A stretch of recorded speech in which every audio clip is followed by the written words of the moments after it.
Now we're going to do a statement of stockholders' equity. At the beginning of the year, January 1st, Messner Publishing had $25,000 in common stock outstanding and retained earnings of $12,500. During the year, Messner reports net income of $10,000 and pays dividends of $3,000. In addition, Messner issues additional common stock of $15,000. We'll prepare the statement of stockholders' equity at the end of the year, which is December 31st. So we'll start with the business name, Messner Publishing.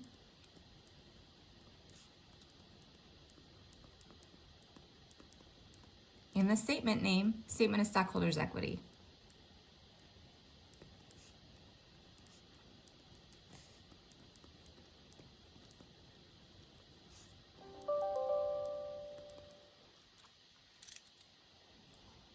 Then we're going to put the time period that this takes place, and this is for the year ending December 31st.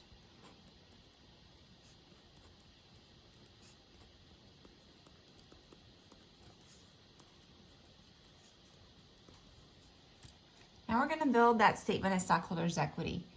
Remember, the statement of stockholders' equity shows us common stock plus retained earnings equals total stockholders' equity. So we're going to make a column for common stock. We'll make a column for retained earnings.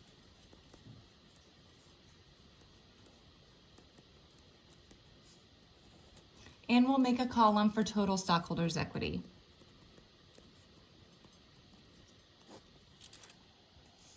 On the left-hand side, we'll have different rows based on things that are happening, and we'll start with our beginning balances.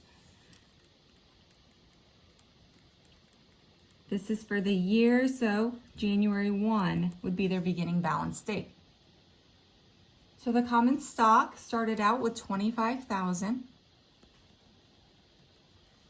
Retained earnings started out with $12,500. Common stock plus retained earnings equals total stockholders' equity. For this row, we will add across to get our total stockholders' equity. So $25,000 plus $12,500 is $37,500. Next, we're going to add in any items that impact our common stock.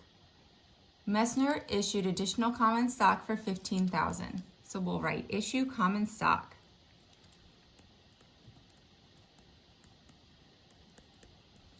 For $15,000, so we'll add $15,000 for the common stock column.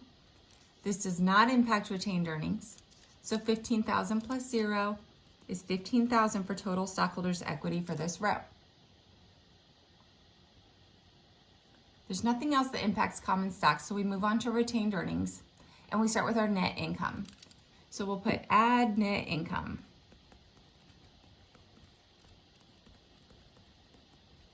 Net income does not impact common stock. It does impact retained earnings, and our net income is $10,000. 0 plus 10,000 is 10,000. Next, we'll subtract out any dividends we paid. Paid out dividends of $3,000, so we'll put less dividends. Doesn't impact common stock. And remember, we put our negative numbers in parentheses in accounting. 0 plus a negative 3,000 is a negative 3,000.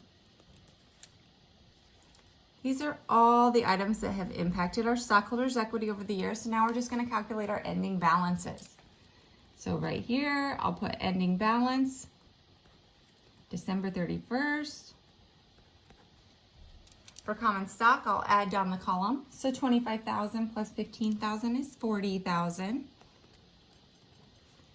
For retained earnings, I'll add and subtract down the column. $12,500 plus $10,000 minus $3,000 comes out to $19,500.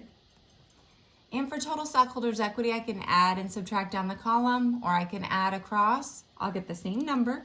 It's going to be $59,500.